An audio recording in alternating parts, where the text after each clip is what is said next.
মই যেতিয়া ঘৰত 2 ঘণ্টা 3 ঘণ্টা পঢ়ি থাকোঁ তেতিয়া মোৰ দেউতা এবাৰো মোৰ ওচৰলৈ নাহে কিয় বা নাহে আৰু ওচৰলৈ মই ভাবোঁ আহিব লাগে ন চাব লাগে মই পঢ়ি আছোঁ এবাৰো নাহে কিন্তু মই যেতিয়া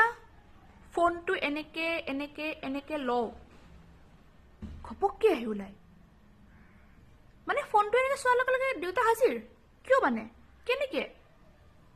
মোৰ এনেকুৱা লাগে দেউতা আৰু ফোনৰ মাজত কিবা কানেকশ্যন আছে নেকি বাৰু কি কানেকশ্যন হ'ব পাৰে মানে ফোনটো চোৱাৰ লগে লগে দেউতা আহি যায়